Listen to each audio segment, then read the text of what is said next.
Now we can finally talk about what we've been working on. Good morning, beautiful people. Just stop for a second and listen to the sounds. I don't know what it is about today. It has been quiet all morning. Hardly any traffic, hardly any civilization noises, no planes overhead. It has just been unusually quiet, and it's wonderful. Right towards the end of summer, heading into fall, before it gets cold. Honestly, it's probably a good thing that winter comes, because I imagine the crickets and grasshoppers and things would get so out of control, it would be deafening outside. It's pretty loud right now. The weather's been cool enough. We've been leaving all the windows open in the house, and at night it is just almost deafening outside with all the crickets and stuff. And they're still pretty loud today, during the day. All right, I am on my way down to the barn. I get to do a metal project today, and I'm looking forward to it.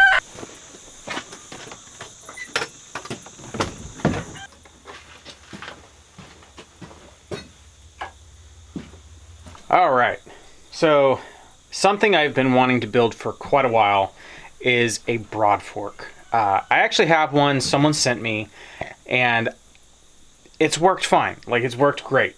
I want to make one that's got slightly less teeth. I want them flat. So I've got an idea of how I can make a broadfork. Let me go up here and show you the one we currently have. This is the broadfork that we currently have. I believe a viewer sent this to us. I'm not sure if he made it or if he just bought it and sent it to us, but we have used the heck out of it. I've bent and re-straightened these tines so many times. They're just getting to the point where they just don't, after you've bent metal a few times, it almost gets softened and starts getting weakened. So after you've bent it so many times, it becomes fatigued, and then breakage happens. And so I'm gonna need to make a new one or repair that one sooner than later anyways. So I am just going to take advantage of that fact, and I'm gonna build one that I've wanted to build. Since I've got some scrap metal lying around now, I actually have the stuff I need to make a broadfork. So I'm gonna dig around in the metal pile out here and see what I got, see what I want to use. I think I'll use a piece of that. I also have bits and bobs over here on this scrap pile. Yeah, see, that's a good piece. And that's actually long enough for what I need. So there's my first candidate. Okay, that'll be my teeth. Let's see how big that is. Hey, that's perfect. Okay.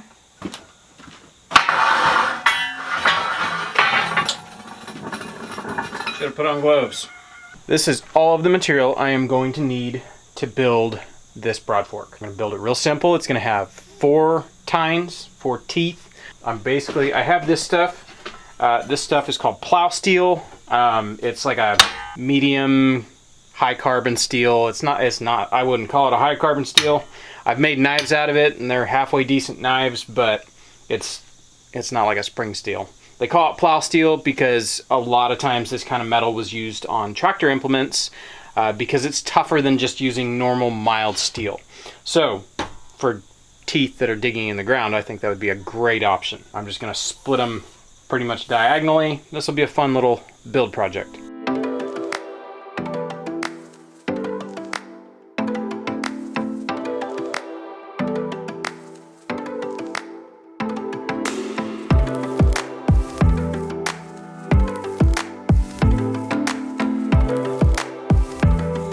Blade is done. I am out of bandsaw blades. I need to order more, and I just haven't. This blade is toast, so we're gonna switch to a grinder.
the broad fork.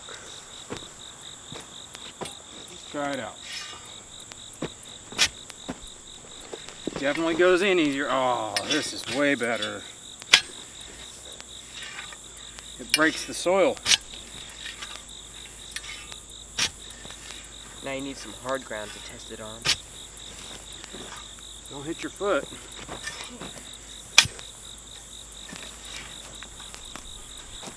Definitely need to clean that and paint it. This probably isn't the best soil to test this on because this bed we just dug potatoes out of, so it's all kind of dug up anyways. We'll have to go find a harder bed and try it out. But it is so much lighter and it is so much like sharper. There's only 4 teeth, so it goes in the ground effortlessly. Well, let's see, where do we have that?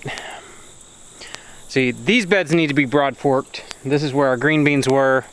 We're just saving what green beans are left for seed, and once those are done, we'll pull all that out. I'll probably mulch the beds and then just leave them for the season. I don't really have any beds quite ready right at this moment, so I'm just gonna bring it back over here in the shade. So it looks like it's gonna work. It's definitely a lot easier to broad fork with. I'm just going to clean it up because yeah, it's kind of rusty right now. Clean it up and get it painted, do some deburring. But for the most part, this is the only area that gets touched. I think I'll cap these, keep the rainwater out of them. But yeah, overall, I'm pretty happy with that. That was a fun little project.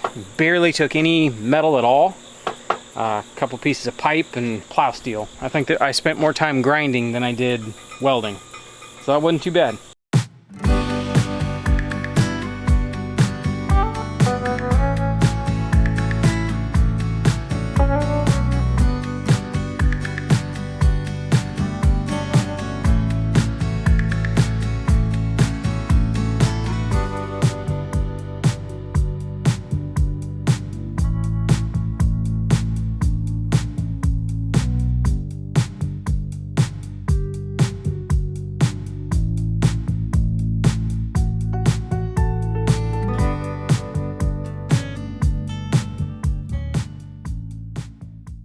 All right, got it all primered. I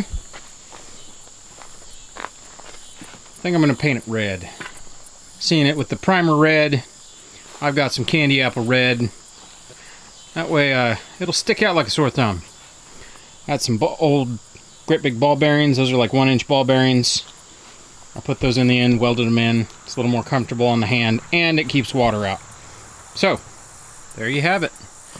One broad fork. And I failed to mention, those are 12 inches long right there. 12-inch long tines. All right, all done. You got a walking stick? It's a spider. Yeah, spider web getter. Web device. I don't need a walking stick to walk. No. I need to get the spider webs off.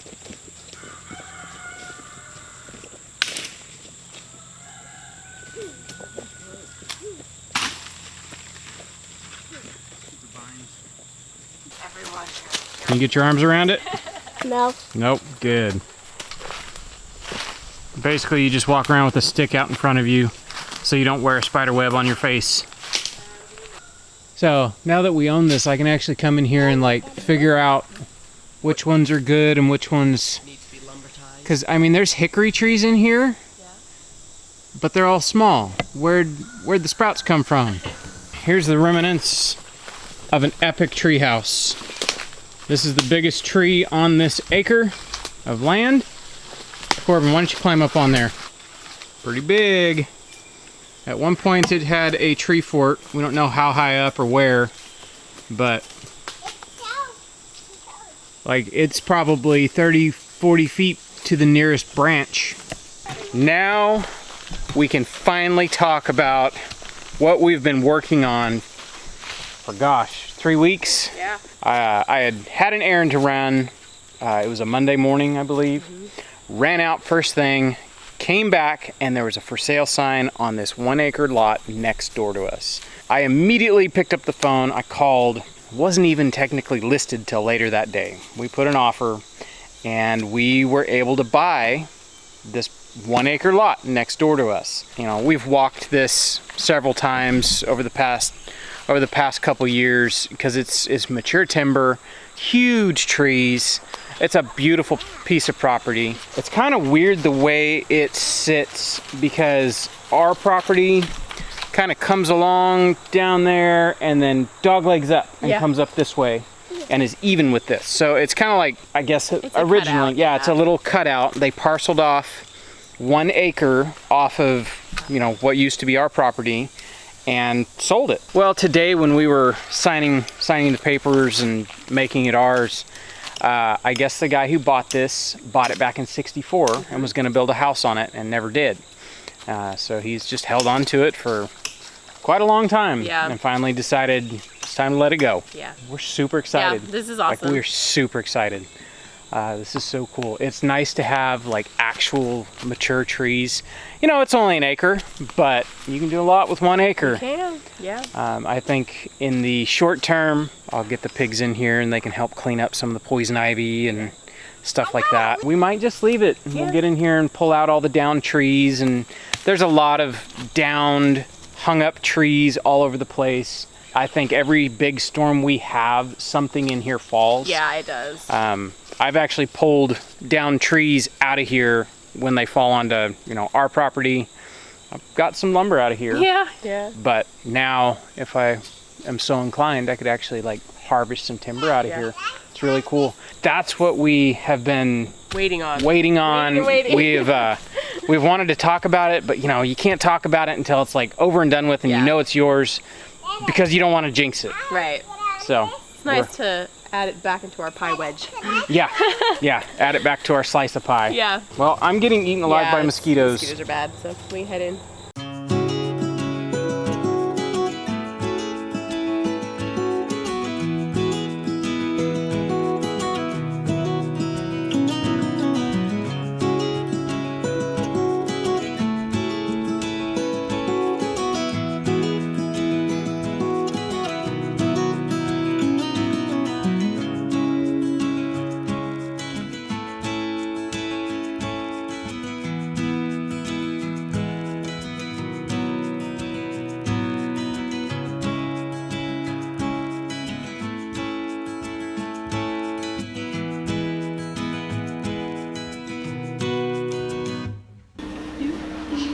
Those ones look really good.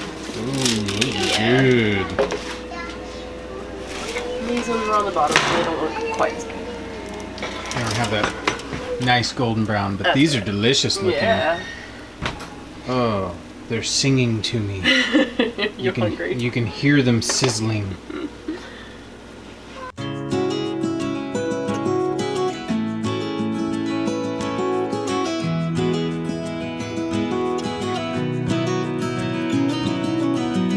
All right, those are always a hit. They are. They're so good. I might eat another one. Don't hurt yourself. All right, that's gonna do it for us for tonight. So we'll catch you guys on the next one. Bye. Bye.